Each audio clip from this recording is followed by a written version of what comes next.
Good morning and welcome to Bible class for June 13th, 2021. And we'll be looking at the epistle lesson for today from 2 Corinthians chapter 5, and we'll actually be looking at that over the next few weeks, that 2 Corinthians. But here, chapter 5.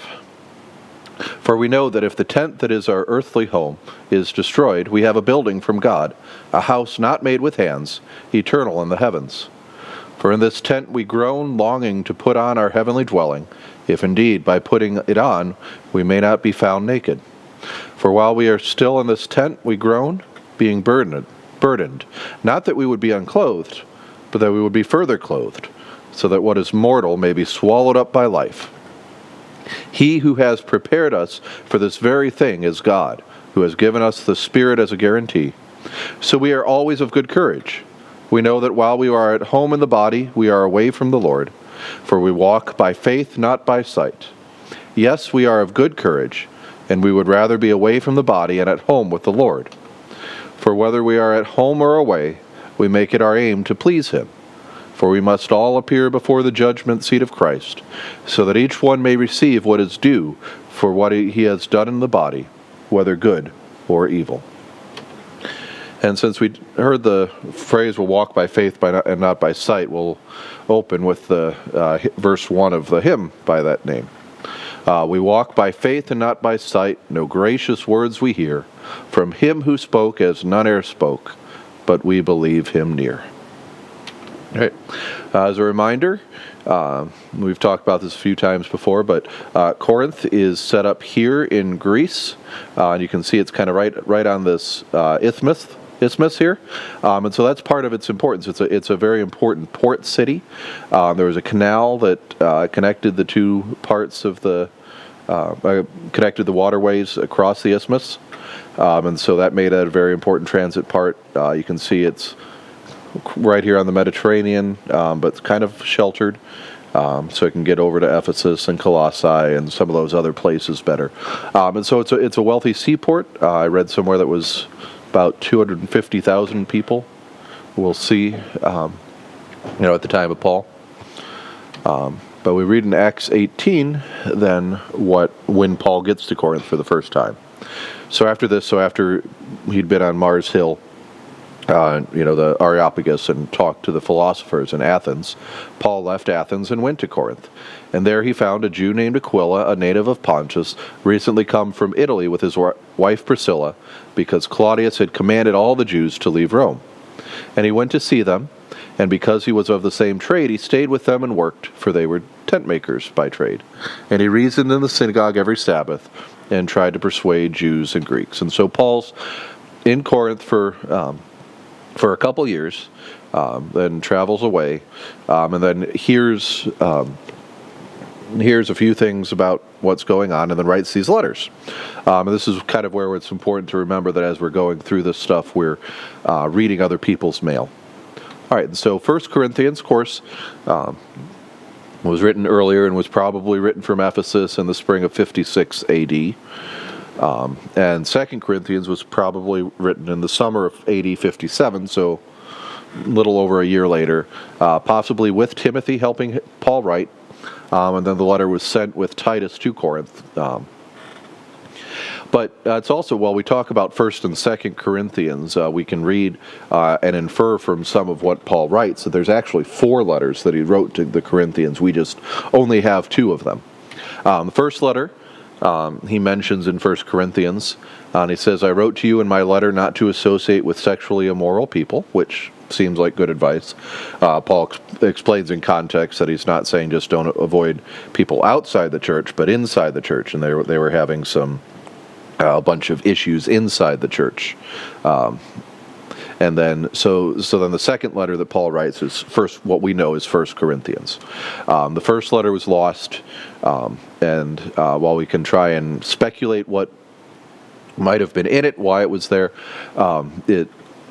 it was lost. We don't have it, and so we kind of then assume that it wasn't inspired in the same way as the letters we do have was. Again, letters made the canon, or books made the canon of the New Testament if they were connected to an apostle, if they didn't contradict teachings, and if they were widely used. And at least then the first letter, and then as we'll see the third letter, seem to have at least not been widely used, and don't seem to be known aside from these brief references. So we don't hold them to the same level as the ones we do have. And then Paul's third letter, so one after 1 Corinthians but before 2 Corinthians, he describes in 2 Corinthians, he says, "And I wrote as I did, so that when I came I might not suffer pain from those who should have made me rejoice. For I felt sure of all of you that my joy would be the joy of you all. For I wrote to you out of much affliction and anguish of heart, and with many tears, not to cause you pain, but to let you know that the abundant love that I have for you." And so from this we kind of infer that this third letter that we don't have was somewhat severe. That Paul had heard about problems in Corinth that he'd addressed in his letters. He'd sent others to Corinth to try and fix it. It hadn't worked, and so Paul was very upset with the Corinthians. So wrote very severe letter. So then, of course, when they get 2 Corinthians, they're a little hesitant about whether to read it all.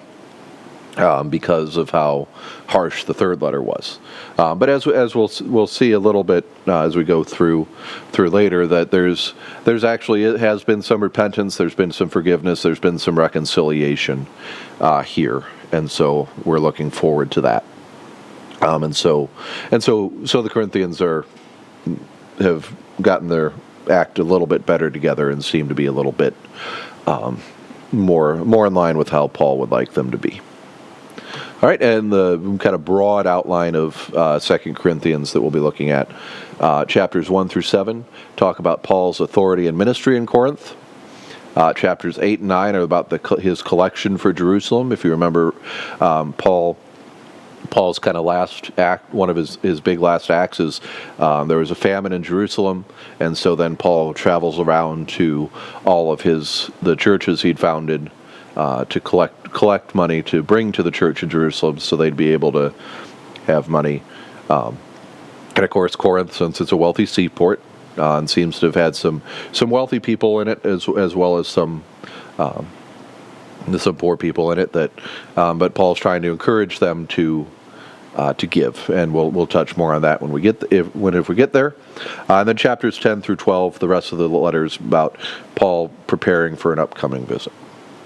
All right, and then so right before what we're looking at in chapter 5, so in chapter 4, we heard last week in the epistle lesson that bit about how we have this treasure in jars of clay, and that so that the value is what's inside, not what's outside, and that even broken clay jars God uses can have something valuable inside. And he's also talking about the suffering that's coming too. So Paul writes, "For this light momentary affliction is preparing for us an eternal weight of glory beyond all comparison." And then we get into chapter 5 here. "For we know that if the tent that is our earthly home is destroyed, we have a building from God, a house not made with hands, eternal in the heavens." Now, we know, well, that's not knowing from experience, because no one's, aside from Jesus, really has been, and Lazarus has been dead and come back to life. So we don't know from experience, but we know from God's revelation. We know from what God's taught. We know from what God has shown us that our earthly home is destroyed, that we have a building made from God. So we're, and we'll talk a bit about this. And Paul's kind of using our bodies as an analogy for tents as an analogy for our bodies. And we see that a few other places too. Of course, John 1:14 talks about the Word became flesh and dwelt among us. Dwelt. The word is actually tabernacled. And so, if you remember the tent that the Israelites had for God as they were traveling through the wilderness after the Exodus, and what they used even once they made it to into the Promised Land before they built the temple. They used that, and so talking about a tent there. And we heard Jesus use that too in Mark 14:58. So this is as he's getting preparing for his crucifixion, and the witnesses they finally are able to agree that, well, we both heard him say, I will destroy this temple that is made with hands, and in 3 days I will build another not made with hands. And everyone thinks he's going to destroy the temple, and of course Jesus is talking about his body and how he'll be raised from the dead in 3 days. All right, so then Paul keeps going. For in this tent, so in this body, we groan, longing to put on our heavenly dwelling, if indeed by putting it on we may not be found naked. This is also kind of continuing a few things that he writes other places. He writes Romans around the same time that he writes 2 Corinthians, so same kind of details going on here, where he talks about how everything in creation is waiting to be renewed. That everything in creation is affected by sin, and so everything in creation is waiting for sin to be defeated once and for all. It also tells us that because we have troubles and sorrows and suffering and long for something more here. C.S. Lewis wrote in Mere Christianity that if I find in myself a desire which no experience in this world can satisfy, the most probable explanation is that I was made for another world. So we're looking ahead to what we're waiting for. That we were made for a world without sin, and so our longings reflect that. All right, and then continuing on. So for while we are still in this tent, we groan, being burdened, not that we would be unclothed, but that we would be fully clothed, so that what is mortal may be swallowed up with life. And this is following up to what Paul wrote in 1 Corinthians 15. We look at that. That's kind of the big resurrection chapter where Paul talks about not only about what Jesus' resurrection means and how we trust in that. And of course, then we hear that a lot during readings from 1 Corinthians 15 a lot during the Easter season. But also that it's about what Jesus' resurrection means for the people that he's writing to. A reminder that Jesus' resurrection isn't just about him being raised from the dead, but about then Jesus being the first fruits and us all being raised from the dead as well. And that it's not about how our bodies will be changed. Paul wrote in 1 Corinthians 15, for this perishable body must put on the imperishable, and this mortal body must put on immortality. When the perishable puts on the imperishable, and the mortal puts on immortality, then shall come to pass the saying that is written, death is swallowed up in victory. And so that's what we're waiting for. And we'll also see, this tension that Paul's dealing with, and that we deal with too. That as we're looking at this, it almost some of what Paul's writing in 2 Corinthians almost sounds like, we want to die so we can get rid of our bodies and just be spirits that aren't affected by the physical effects of sin. But instead, Paul's talking about looking ahead to the world to come, looking ahead to the resurrection of the body when we have our resurrected, perfected bodies, just like Jesus did after his resurrection. All right, and so Paul keeps writing in 2 Corinthians.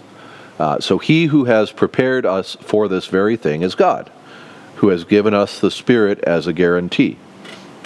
And so how do we know God's going to do this stuff? Because he's given us a Spirit that shows us and reveals to us all this is going to happen. All right, and then so we are always of good courage. We know that while we are at home in the body, we are away from the Lord. And so, of course, that's a slightly negative thing, that while we're at home in the body, while we're in this world, we're away from the Lord. We're not in the presence of God like we will be later. And that reminds us that we're exiles and strangers here. Author of the Hebrews, could have been Paul, could have been Barnabas, really not sure. But Hebrews 11, so in the Great Heroes of the Faith chapter, says, these all died in faith, not having received the things promised, but having seen them and greeted them from afar, and having acknowledged that they were strangers and exiles on the earth. For people who speak thus make it clear that they are seeking a homeland. And so a reminder that things aren't right here. that things are only about, we're looking for something better. We're looking for a world without sin. And that's what Paul's reminding them of. A reminder, too, that we walk by faith and not by sight. That, of course, as we do this, and we haven't seen what happens after death, despite any claims to the contrary of people who claim to have spent 90 minutes in heaven, or claim that they saw Jesus for real or things. But instead we focus not on those, but on the revelation that we know that we have from God, that we have faith in what God has said. And of course, as we talk about having faith and not just by sight, we of course go to the story of doubting Thomas, where Jesus said to Thomas, "Have you believed because you've seen me? Blessed are those who have not seen and yet have believed," as we're reminded that we have a lot to trust in, not just even if we haven't seen the risen Jesus, we have all the testimonies, all the witness statements of all those who did see him, and so we trust in that. Paul also earlier in 1 Corinthians, so again writing to the same group of people a year-ish earlier, in the end of the love chapter, 1 Corinthians 13 says, "For now we see in a mirror dimly, but then we will see face to face.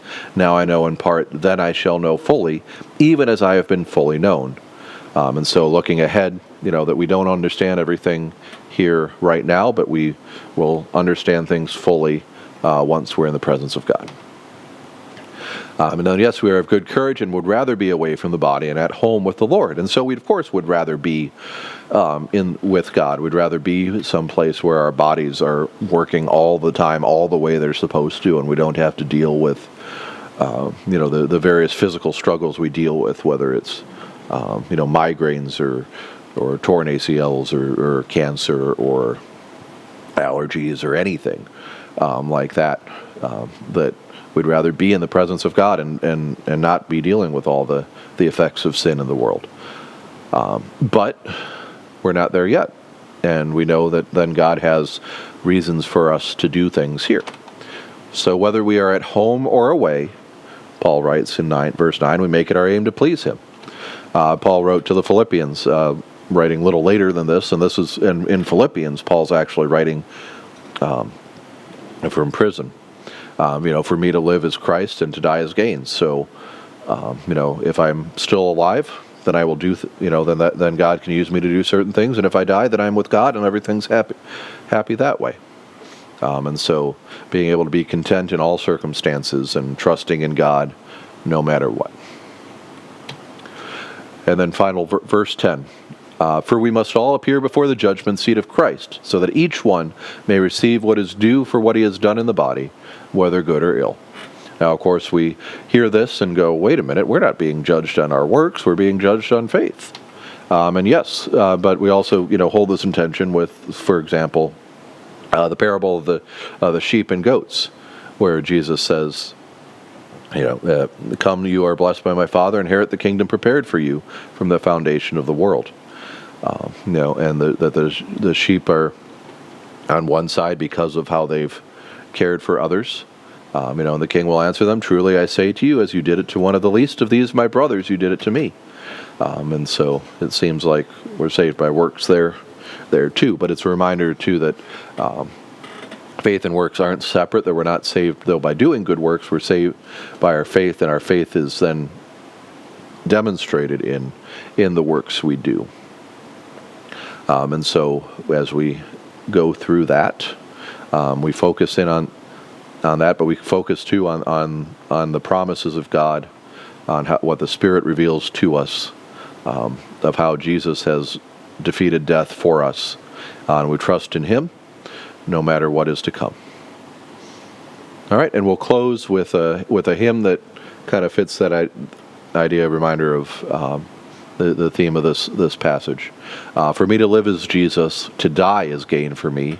So when my Savior pleases, I meet death willingly. For Christ, my Lord, my brother, I leave this world so dim, and gladly seek another, where I will be with Him. Thank you very much for listening.